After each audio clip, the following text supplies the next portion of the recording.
Imagina que tenemos una nave espacial. No es una nave mágica de ciencia ficción como el Halcón Milenario. Esta es una nave espacial real que podría construirse en nuestra vida usando tecnología que entendemos hoy en día. Eso significa que no podemos visitar cada estrella en el cielo, pero sí podemos visitar cada planeta en nuestro propio sistema solar. Piénsalo como una lista de deseos de destinos planetarios para viajar. Ahora, ¿cuánto tiempo tomaría visitar cada uno? Bueno, la respuesta es más complicada de lo que podrías pensar, porque para navegar por el espacio necesitamos luchar contra las fuerzas primordiales del universo y llevar al límite lo que es físicamente posible con nuestra humilde nave espacial. Ahora, como en cualquier buen viaje, lo primero que vamos a necesitar es un mapa, excepto que nuestro mapa del sistema solar no es como ningún otro mapa que hayas usado antes. Y el mayor cambio aquí es que no puedes simplemente medir la distancia entre dos puntos. La razón se reduce al movimiento. Todo en el sistema solar está en constante movimiento en una órbita alrededor del Sol, lo que significa que no hay líneas rectas, solo curvas. Y en este momento, la Tierra se desplaza alrededor del Sol a aproximadamente 107.000 kilómetros por hora, mientras que cada uno de los demás planetas también se mueve en su propia órbita única, viajando a su propia velocidad. Así que cuando lanzamos una nave espacial hacia Júpiter, no estamos apuntando a dónde está Júpiter, estamos apuntando a dónde estará Júpiter para cuando lleguemos. Es como lanzar un dardo a un objetivo en movimiento desde la parte trasera de un auto en movimiento. Y para agregar una capa extra de complicación cuando se trata de viajes espaciales, solo tienes una oportunidad para acertar en ese tablero de dardos. Si fallas, ahí se va una década de trabajo y unos cuantos cientos de millones de dólares por el caño. La razón por la que no tenemos margen de error se reduce al combustible. Este es nuestro recurso más valioso en el espacio. Imagina que vas conduciendo hacia un destino y tu auto tiene exactamente la cantidad de gasolina necesaria para llegar, pero solo si manejas de la manera más eficiente posible. Así que si das una sola vuelta equivocada, no llegas. Incluso si manejas demasiado rápido o desaceleras demasiado, el combustible se acabará antes de que llegues. Suena estresante, ¿verdad? Y así será cada viaje a través del sistema solar. Así que, para aprovechar al máximo el poco combustible que tenemos, necesitamos trabajar en armonía con la fuerza más poderosa del universo, la gravedad. Desafortunadamente, antes de poder trabajar con la gravedad, tenemos que luchar contra ella. Para siquiera llegar al espacio, primero tenemos que liberarnos de la gravedad de la Tierra. Esta no es necesariamente la parte más difícil del viaje, pero sí es la que requiere más energía. Nuestro cohete quema suficiente combustible como para llenar una piscina olímpica cada segundo de los 2 minutos, que dura el impulso necesario solo para elevarse por encima de la atmósfera terrestre y cruzar la línea invisible hacia el espacio exterior. Ahora estamos oficialmente orbitando la Tierra. Al mantener una velocidad de poco más de 20.000 kilómetros por hora más rápido de lo que la propia Tierra se mueve, podemos efectivamente escapar de la atracción de la gravedad terrestre y movernos en una trayectoria circular alrededor del planeta. Ahora es cuando las cosas empiezan a ponerse un poco extrañas. Considera esto como nuestra introducción a la mecánica orbital. Desde nuestra perspectiva, estamos viajando en línea recta. La nave no va girando alrededor de la Tierra como si estuviera en una pista de NASCAR. En cambio, la gravedad de la Tierra curva el espacio y convierte nuestra trayectoria en una curva. Cuanto más fuerte empujamos con nuestros motores contra la gravedad, es decir, cuanto más rápido vamos y más combustible quemamos, más recta será esa curva y más lejos del planeta podremos viajar. Por el lado opuesto de la ecuación, si redujéramos la velocidad desde aquí, la gravedad curvaría nuestra trayectoria aún más. Y si se curva demasiado, terminamos en una trayectoria de colisión con la superficie de la Tierra. No queremos hacer eso, así que al duplicar nuestra velocidad hasta superar la velocidad de la Tierra por más de 40.000 kilómetros por hora, finalmente vamos a liberarnos completamente de la gravedad terrestre y comenzar nuestro viaje interplanetario. Eso pone nuestra velocidad total relativa al Sol en alrededor de 150.000 kilómetros por hora. Ahora tenemos que convertirnos en otro objeto más que se desplaza a gran velocidad por el sistema solar, pero todavía tenemos algunas limitaciones aquí afuera. Al igual que todos los demás planetas, lunas, asteroides y cometas, estamos atrapados por la gravedad del Sol. Esto es como orbitar la Tierra, pero a una escala mucho mayor. Debido a que la mayor parte del sistema solar existe en un solo plano, esencialmente solo hay 2 direcciones en las que podemos viajar, hacia el Sol o alejándonos de él. Pero no importa hacia dónde vayamos, nuestro camino inevitablemente se curvará alrededor del pozo gravitacional. Recuerda, no hay líneas rectas. Y también, al igual que al orbitar la Tierra, controlamos nuestro propio camino acelerando y desacelerando. Suena bastante fácil, y si nuestro objetivo fuera simplemente viajar sin rumbo por el sistema solar, entonces eso sería relativamente sencillo. Pero si vamos a dirigir nuestra nave espacial hacia un destino en particular y luego quedar en órbita cuando lleguemos, eso va a requerir cálculos muy serios. De todos modos, no hay mejor manera de averiguarlo que simplemente intentándolo, así que vamos a poner rumbo al primer planeta desde el Sol, Mercurio. Puede que te sorprenda escuchar que Mercurio es en realidad el planeta más difícil para nosotros de alcanzar. Eso lo convierte en una excelente opción para nuestra primera misión, porque si podemos descubrir cómo llegar ahí, entonces todo lo que aprendamos en el camino nos preparará fácilmente para conquistar el resto del sistema solar. En términos de distancia, Mercurio está relativamente cerca de la Tierra, a unos 80 millones de kilómetros, pero está aún más cerca del Sol, orbitando a una distancia promedio de 58 millones de kilómetros. Y debido a que Mercurio está tan adentro del pozo gravitacional del Sol, tiene que moverse muy rápido para evitar ser atraído hacia él. Así que el planeta está orbitando a alrededor de 170.000 kilómetros por hora. A nuestra velocidad actual tenemos dos desafíos que debemos superar. Uno es desacelerar lo suficiente para comenzar a caer hacia el Sol, y el segundo es controlar esa caída de manera que lleguemos de forma segura en órbita alrededor de Mercurio y no terminemos yendo demasiado lejos. Así que desde nuestra posición, orbitando justo más allá de la Tierra, necesitamos desacelerar bastante, reduciendo nuestra velocidad a casi la mitad. Así que estamos deshaciendo todo el impulso que obtuvimos para escapar de la gravedad de la Tierra, y aún más. De esta manera, estamos perdiendo intencionalmente la batalla contra la gravedad del Sol y permitiendo que comience a curvar nuestra trayectoria hacia abajo, hasta que empiece a cruzarse con la órbita de Mercurio. Y esa en realidad es la parte fácil. Significa gastar otra parte de nuestro suministro limitado de combustible, pero también nos prepara para un problema aún mayor que debemos resolver. Así que caer en la gravedad del Sol es algo parecido a rodar cuesta abajo. Al principio caes lentamente, pero mientras más lejos caes, más rápido vas. En el contexto del Sol, mientras más te acercas a él, más fuerte te jala su gravedad. Así que, aunque al principio tenemos que ir más despacio, en realidad vamos a terminar yendo mucho más rápido a medida que nos acercamos al Sol. En teoría, esto nos ayudará a alcanzar a Mercurio, pero el verdadero reto es que en realidad vamos a terminar yendo demasiado rápido para cuando lleguemos tan cerca. Nuestra caída por la pendiente de la gravedad acelerará la nave a alrededor de 210.000 kilómetros por hora. Aquí es donde enfrentamos nuestro reto. La nave necesita desacelerar por segunda vez o simplemente pasaremos de largo Mercurio. Esto es más o menos lo que le pasó a una antigua misión de la NASA llamada Mariner 10. Fue lanzada en 1973 y usó el método de caer cuesta abajo para llegar a Mercurio en solo unos 5 meses. La única desventaja fue que al llegar tan rápido, la sonda no pudo desacelerar lo suficiente como para orbitar el planeta. Así que terminó recopilando toda la información que pudo mientras pasaba volando directamente junto a Mercurio. Ahora, en teoría, podríamos encender nuestros motores una vez más para reducir todo el exceso de velocidad, pero eso llevaría nuestro suministro de combustible mucho más allá de lo que podría considerarse posible en la realidad. De ahí el destino de Mariner 10. Y en realidad, solo ha habido una misión de la NASA que logró entrar en órbita alrededor de Mercurio con éxito. Esa es la sonda Messenger, lanzada en 2004 y tardó 6 años y medio en completar el viaje desde la Tierra.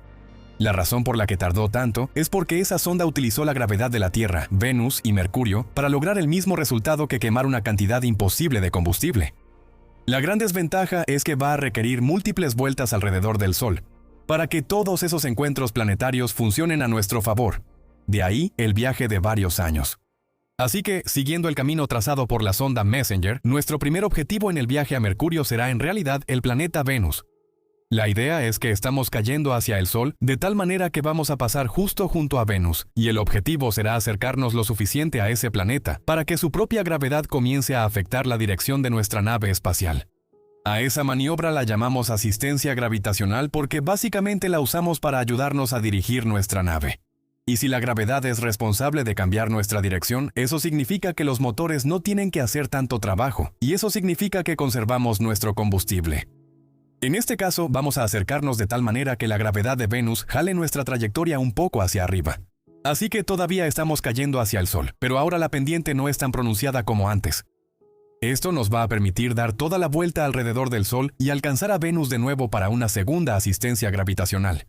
Pero esta vez nos estamos acercando mucho más al planeta, a solo unos cientos de kilómetros. Así que eso va a permitir que la gravedad doble nuestra trayectoria aún más.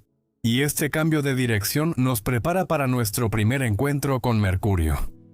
La sonda Messenger, en la que estamos basando nuestro plan de vuelo, tuvo que pasar por Mercurio 3 veces a lo largo de casi 2 años.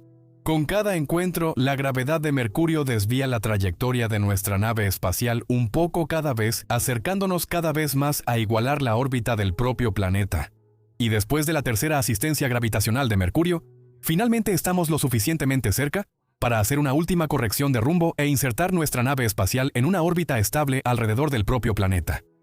Ahora necesitaremos encender los motores principales de nuevo por primera vez desde que comenzamos nuestra caída hacia el Sol, y vamos a cronometrar este encendido para que nos desacelere justo cuando pasemos cerca de Mercurio. El pequeño planeta tiene una gravedad relativamente débil, de solo aproximadamente 1/3 de la fuerza de la Tierra, pero si logramos desacelerar lo suficiente en el momento justo, entonces la gravedad de Mercurio podrá jalar nuestra nave con más fuerza que la gravedad del Sol, y la trayectoria de nuestra nave se curvará completamente hasta entrar en una órbita estable alrededor del planeta. En resumen, suponiendo que tenemos una nave más grande y poderosa que la antigua sonda Messenger, pero también aceptando que necesitaremos realizar una serie similar de asistencias gravitacionales para asegurar nuestra trayectoria final y completar muchos viajes alrededor del Sol antes de llegar, el viaje de la Tierra a Mercurio nos tomará alrededor de 5 años en completarse. Ahora, la buena noticia es que no todos los viajes interplanetarios tienen que ser tan complicados. Cuando vemos a Venus, observamos a nuestro vecino planetario más cercano y el viaje más corto a través del sistema solar. Pero eso no significa que este viaje vaya a ser aburrido. Desde nuestro punto de partida, justo más allá de la gravedad de la Tierra, sabemos que necesitamos descender hacia el Sol, lo que significa encender nuestro motor principal para empezar a reducir algo de nuestro impulso orbital y comenzar a caer por la pendiente de la gravedad. Eso nos llevará a Venus bastante rápido. En tan solo unos 4 meses, la gravedad del Sol nos va a jalar hacia la órbita de nuestro siguiente planeta. Pero al igual que con Mercurio, ahora estamos viajando demasiado rápido para ser capturados por la gravedad de Venus, así que si no encontramos una manera de reducir nuestra velocidad, simplemente pasaremos de largo. Afortunadamente, esta vez tenemos más opciones a nuestra disposición. Para empezar, Venus es un planeta mucho más grande que Mercurio, así que su gravedad tiene casi 3 veces más poder para desviar nuestra trayectoria y jalarnos hacia una órbita. Y en segundo lugar, Venus tiene una atmósfera. Es muy densa, casi 100 veces más densa que la de la Tierra. Así que al volar muy cerca del planeta y tocar el borde superior de la atmósfera, en realidad podemos desacelerar mucho solo usando la resistencia aerodinámica. Y al combinar estas dos fuerzas naturales con un potente encendido de nuestro motor principal, podemos insertar nuestra nave espacial en órbita alrededor de Venus en menos de 5 meses después de salir de la Tierra. Cuando se trata de llegar a nuestro próximo destino, Marte, aquí es donde todo se invierte, porque ahora tenemos que alejarnos del Sol por primera vez. Y eso significa que todo se trata de acelerar hacia las regiones exteriores del sistema solar, subiendo la colina de la gravedad del Sol en lugar de caer por ella. Y aún así, ahora será aún más difícil desacelerar. Ahora, las naves espaciales de la Tierra han volado a Marte muchas veces en las últimas 4 décadas. Es, por mucho, nuestro vecino planetario más visitado. Así que hemos desarrollado un método para llegar ahí que prioriza la eficiencia sobre la velocidad máxima. Y se llama la órbita de transferencia de Hohmann. Esperamos hasta que Marte y la Tierra se alineen en su punto más cercano alrededor del Sol. Una ocasión que ocurre solo una vez cada 2 años. Pero durante esa ventana de tiempo, todo lo que necesitamos hacer es lanzar nuestra nave espacial desde la Tierra y acelerar a una velocidad solo un poco más rápida que la de nuestro propio planeta. Y eso es suficiente para que nos elevemos y nos alejemos del Sol. En teoría, podríamos acelerar mucho más y llegar a Marte muy rápido, pero eso solo haría las cosas más complicadas cuando realmente lleguemos.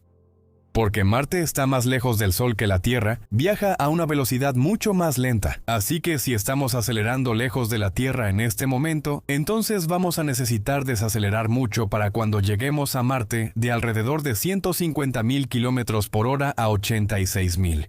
A diferencia de Mercurio, no hay planetas que podamos usar en el camino para una asistencia gravitacional. Y a diferencia de Venus, no hay una atmósfera densa alrededor de Marte para desacelerarnos. Marte incluso tiene una fuerza de gravedad mucho más débil, así que todo se trata de usar los motores de nuestra nave espacial y quemar combustible para reducir nuestra velocidad lo suficiente como para lograr entrar en órbita marciana. Por eso es que toma hasta 8 meses llegar a Marte. Podríamos llegar mucho más rápido, pero nunca podríamos desacelerar lo suficiente como para quedarnos ahí. Ahora Júpiter es donde las cosas empiezan a ponerse realmente interesantes, porque estamos yendo muy lejos en el sistema solar por primera vez. Verás, Júpiter está 5 veces más lejos del Sol que la Tierra, lo que significa que nos espera otro viaje largo. Esa distancia significa que no podemos simplemente saltar de una órbita a otra como lo hicimos para Marte. En cambio, volvemos a la técnica de asistencia gravitacional que usamos para llegar a Mercurio. En ese vuelo, aprovechamos la gravedad de Venus para curvar nuestra trayectoria hacia el Sol. Pero todo lo que necesitamos hacer ahora es cambiar nuestro enfoque, y de hecho podemos usar la gravedad del planeta para lanzarnos en una trayectoria directa hacia Júpiter. Una vez que estamos en camino, ahora tenemos 2 desafíos que considerar. Uno es cruzar el cinturón de asteroides. Esta es una región del espacio entre Marte y Júpiter, que contiene cientos de miles de objetos rocosos que van desde granos de polvo hasta asteroides del tamaño de pequeñas lunas. Y a la velocidad a la que estamos viajando ahora, incluso ser golpeados por una roca muy pequeña tendría resultados catastróficos. Si estuviéramos en una película de ciencia ficción, entonces esto realmente sería algo de qué preocuparse, pero en realidad allá afuera está mayormente vacío. Las rocas están tan separadas que podrías volar a través del cinturón 100 veces y estadísticamente nunca estar cerca de chocar con una. Así que después de cruzar el cinturón de asteroides, nos encontramos con el segundo desafío. Ese es el propio Júpiter. Este planeta es enorme. Es 2,5 veces más masivo que todos los demás planetas del sistema solar juntos. Así que la fuerza de gravedad alrededor de Júpiter es igual de poderosa, casi como un pequeño sol. Lo que significa que, al igual que el Sol, la gravedad de Júpiter empieza a atraernos a medida que nos acercamos. Así que pasamos de subir la colina de la gravedad del Sol a bajar la colina de la gravedad de Júpiter. Eso definitivamente nos ayuda a llegar más rápido a donde vamos, pero también trae de vuelta a un viejo enemigo. Lo adivinaste, frenar. Aquí, en el espacio profundo, lejos de la intensa atracción de la gravedad del Sol, todo se mueve a un ritmo mucho más relajado. ¿Recuerdas a Mercurio girando a 170.000 kilómetros por hora? Bueno, Júpiter viaja a unos 47.000. Ahora nuestra nave espacial viaja a más de 5 veces esa velocidad, así que tenemos trabajo por hacer. El poder de la gravedad de Júpiter es una bendición y una maldición. Por un lado, nos atrae y nos hace ir aún más rápido, pero como la fuerza de gravedad es tan poderosa, puede curvar nuestra trayectoria hasta ponerla en órbita incluso cuando vamos más rápido que el propio planeta. Así que no tenemos que reducir toda nuestra velocidad para igualar el lento avance de Júpiter. Solo tenemos que perder suficiente velocidad para quedar atrapados en su profundo pozo gravitacional.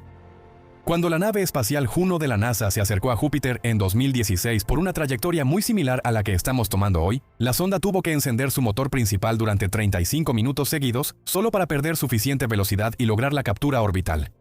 Así que después de caer hacia el Sol, acelerar, dar la vuelta alrededor de Venus, ser lanzados al espacio profundo, cruzar el cinturón de asteroides, caer hacia Júpiter y luego volver a desacelerar, nos ha tomado alrededor de 3 años llegar a este punto.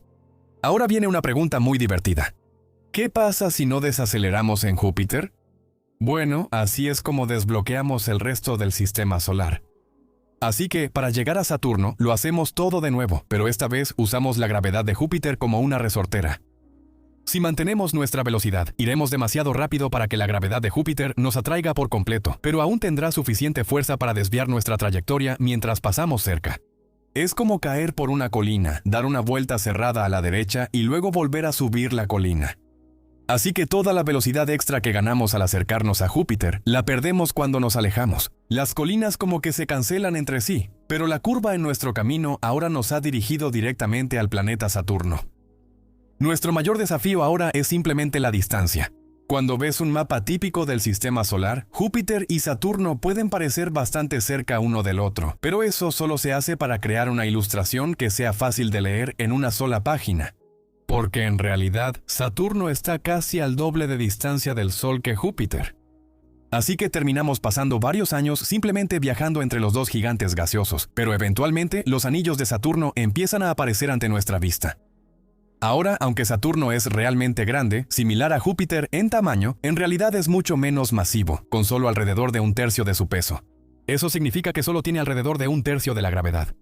Así que no tenemos ni de cerca tanta fuerza de atracción contra la que tengamos que empujar con nuestros motores. Eso hace que sea una maniobra relativamente fácil desacelerar nuestro vehículo y quedar atrapados en la órbita del planeta. Ese tiempo extra de viaje extiende nuestro trayecto de la Tierra a Saturno a casi 7 años. Y ahora ha llegado el momento de poner nuestra mirada en Urano. Como ya podrías esperar, vamos a repetir nuestro procedimiento de salto gravitacional desde el planeta interior hacia los planetas exteriores y usaremos a Júpiter como nuestro gran punto de partida hacia el espacio profundo. También podemos agregar a Saturno a esa lista y usar su gravedad para curvar nuestro camino una vez más hacia los confines exteriores del sistema solar. Pero aquí hay un inconveniente. Para poder usar varios planetas como resorteras en una secuencia como esta, todos tendrán que estar en posiciones muy específicas cuando lances desde la Tierra, alineados de una manera que te permita pasar de uno al siguiente. Desafortunadamente, esa alineación no ocurre con frecuencia. Las sondas Voyager, que se lanzaron en 1977, aprovecharon esta rara alineación planetaria que hizo posible el gran recorrido por el sistema solar. Pero esa oportunidad no se presentará de nuevo hasta el año 2152. Y para entonces, probablemente ya tengamos propulsores de curvatura que puedan llevarte a cualquier lugar al instante, así que ni siquiera importará. Pero todavía hay esperanza para Urano en nuestras vidas. Hay una ventana de lanzamiento que se abre en 2031, que permitiría a una nave espacial usar una asistencia gravitacional alrededor de Venus y la Tierra, para lanzarse en una trayectoria que la lleve a interceptar Urano en unos 13 años.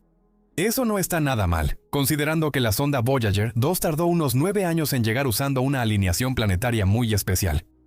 Ahora, Neptuno es el planeta más lejano del Sol, al menos eso es lo que quieren que creas, y la distancia que estamos viendo ahora es algo que la mente humana apenas puede comprender. Está 30 veces más lejos del Sol que la Tierra, está 6 veces más lejos que Júpiter.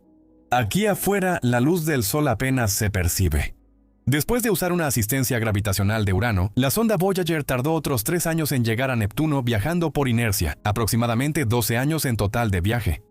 Pero esas sondas no tenían motores potentes a bordo, dependían completamente de la gravedad para guiarlas hasta tan lejos en el espacio. Así que en un trayecto tan largo, nuestra nave espacial probablemente podría empezar a alcanzarlas, incluso sin una alineación planetaria perfecta. Y eso hace que nuestro tiempo de viaje sea de unos 15 años como máximo. Ahora, técnicamente Plutón no es un planeta, depende de a quién le preguntes, pero vamos allá de todos modos porque está genial y porque de hecho ha habido una misión exitosa de la NASA a Plutón. Fue una sonda llamada New Horizons. El único problema fue que para cuando llegó hasta aquí, al borde del sistema solar, ya no tenía suficiente combustible para desacelerar. Y quedar atrapada en la órbita de un objeto tan pequeño moviéndose a una velocidad tan baja. Verás, Plutón viaja alrededor del Sol a solo unos 17.000 km por hora, mientras que New Horizons viajaba a unos 83.000 km por hora para cuando llegó a la órbita de Plutón. Al usar esta estrategia, la sonda pudo volar de la Tierra a Plutón en solo unos 10 años. Si quisiéramos continuar nuestra racha de llegar y orbitar cada planeta y no planeta, entonces tomaría cerca de 20 años antes de que realmente lleguemos a Plutón para quedarnos. Bien, entonces acabamos de visitar 8 planetas más Plutón. ¿Cuánto tiempo toma todo eso? Bueno, si sumas todo, hemos pasado poco más de 64 años viajando a cada destino del sistema solar. Probablemente es el tipo de aventura que querrías empezar joven o elegir tu destino favorito estratégicamente. Pero si quieres empezar a aprender sobre cada planeta en detalle, entonces no hay mejor lugar para comenzar que Mercurio. Mira el impactante hallazgo de la NASA en Mercurio en este video que aparece en la pantalla ahora mismo.